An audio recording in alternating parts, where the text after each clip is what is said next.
한 발짝 먼저 한 걸음 깊이. 안녕하세요. 괜찮은 뉴스입니다. 상위권에서는 최저가 높거나 최저가 아예 없는 고려대, 한양대를 두 개의 기둥으로 삼으면 5, 6개 대학의 지형을 그릴 수 있습니다. 한양대 교과전형은 서류평가와 면접 수능 최저가 모두 없는 순수 교과전형이어서 내신 지원권의 상한선이라고 볼 수 있습니다. 첫 번째 표에서는 자연계열 한양대, 고려대 그리고 일부 약대의 입시 결과를 비교했습니다. 컴퓨터는 1.19등급, 화공과 융합전자는 1.21, 1.22입니다. 약대 지원의 뜻이 없어서일 수도 있겠지만 약대 지원을 위한 수능 최저 충족이 가능하지 않아서 한양대를 지원하는 경우가 있습니다. 내신 따로 수능 따로여서 1.5등급 이내의 학생 중에서 수능이 평균 2.5등급이 넘어가는 경우도 있습니다. 대략 27% 정도 됩니다.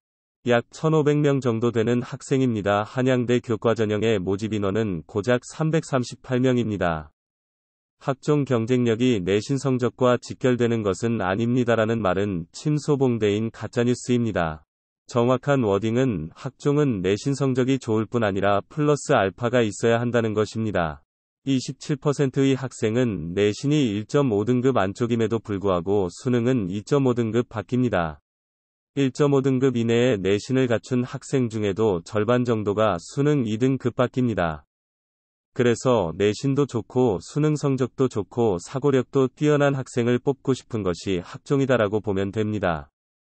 이것을 대학 교육을 이수하는 데 필요한 수학 능력을 갖춘 학생이라고 부릅니다. 그래서 학종은 내신 등급이 좋은 경우에도 진짜인지 확인을 위해 원점수, 과목 평균, 표준 편차, 수강자 수, 이수 단위 등을 종합적으로 봅니다. 학종은 2023학년부터 비교과 기록이 대폭 축소되고 자소서도 폐지되어서 교과 정성평가에 성격이 강해졌습니다. 교과 성적이 나빠도 합격했다는 이야기는 성적 추이가 좋거나 지원학과 전공 관련된 교과의 성적이 탁월하거나 수강 인원이 적은 학교에서 원점수가 좋은데 아깝게 등급이 나쁜 것과 같은 다양한 유형의 경우입니다. 교과 성적과 무관하게 선발되었다고 볼 수 없습니다. 표에서 보면 한양대 신소재공학과 고려대 차세대통신과 합격 내신은 2.68등급, 2.58등급입니다. 이 학생들의 수능 성적은 얼마나 될까요? 이 학생들의 진로 선택 과목은 어떤 특징이 있을까요? 이 학생들의 3학년 미적분 내신은 얼마일까요? 합격 등급이 교과전형과 차이가 있으면 이런 질문이 뒤따라야 합니다. 이런 질문에 대한 확실한 답이 있기에 합격한 것입니다. 내신이 2.5등급이지만 수능 성적이 2등급 안쪽으로 나온 8%의 학생일 수 있고 진로 선택 과목으로 고급 과목과 실험 과목을 수강했거나 2학년 2학기부터 성적이 좋아지면서 3학년 미적분 내신 등급이 1등급일 수도 있는 것입니다. 작년에 우리 학교에서 몇 명이 합격했다와 같은 지표는 사실 눈여겨볼 만한 자료입니다. 해당 고등학교의 학종 경쟁력을 측정하는 지표입니다. 다만 특정 대학을 한 개만 넣고 보기보다는 연고대 합격자, 성서한 합격자 이런 식으로 그룹으로 묶어서 보는 것이 맞습니다. 선택 과목과 기초 과목의 기록 그리고 연계된 활동의 균형과 지원학과의 경쟁률, 충원율 등 다양한 변수가 있기에 작년에는 성대 합격생 2명, 한양대 합격생 5명이 나온 학교가 올해는 서강대 합격생 5명, 한양대 합격생 0명이 될 수도 있는 것입니다.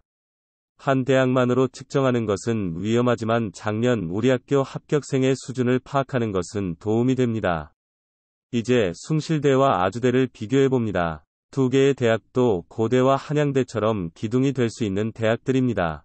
숭실대는 아직 교과전형 성적을 발표하지 않았지만 최근 선호하는 디지털 계열의 강점이 있는 서울 소재 대학입니다. 그러니 아주대보다는 살짝 수준이 높을 것으로 보면 됩니다. 아주대도 내신 3등급이 넘은 학생들이 붙고 싶은 대학이지만 입결을 보면 만만하지는 않습니다. 교과전형을 보면 2합 5위 적당한 최저에서 합격자 70% 선이 3등급을 넘지 못합니다. 아주대의 교과전형 소프트웨어는 2.03, 전자공은 2.14 그러면 숭실대의 전자종합은 2.75, 소프트웨어는 2.37등급입니다. 색칠로 분류를 했습니다. 아주대 소프트웨어는 무엇인가 특별한 장점이 있는 학생들이 붙은 것이고 숭실대 전자공학도 역시 아주대와 비교해보면 어드밴티지가 있는 학생이 합격했다고 보아야 할 듯합니다. 수학과보다 전자공학이 가고 싶지 않은 곳은 아니니 전자공의 입결은 AI 융합학부 정도 수준이라고 보아야 합니다. 요컨대 학종 경쟁력이 내신 성적과 직결되는 것은 아닙니다라는 말은 수험생에게는 독입니다. 학종 경쟁력은 내신 성적을 잘 비교해서 살펴보아야 유리한 곳을 찾을 수 있다가 정답에 더 가깝습니다. 어떤 학생이 2.6등급의 내신을 갖고 있다면 무심코 숭실대 전자공학이나 산업공학과 또는 IT 융합이 합격이 쉬울 것이라고 이해하고 반면 AI 융합이나 아주대 전자공학과 입결이 높은 것은 별 고민 없이 피하면 되겠다라고 생각할 수 있습니다. 올해 현실은 반대일 수 있는 것이지요. 그림을 그려보면 관점이 달라지고 관점이 생깁니다. 그려보아야 합니다. 학종을 이해하는 방식은 우선 숫자를 보는 것이고, 그 다음에 숫자를 비교하는 것이고, 마지막으로 숫자를 얼마나 잘 비교하는가에 달려 있습니다. 거기에서 틈이 있고 전략이 생깁니다. 이제 곧 모집 요강과 입결이 발표되는 5월이 옵니다. 수험생의 원서 공부가 본격 시작입니다. 수험생 여러분의 성공 지원을 퍼클이 기원합니다. 읽는 뉴스에서 듣는 뉴스? 한 발짝 먼저, 한 걸음 깊이. 괜찮은 뉴스는 최선을 다하겠습니다.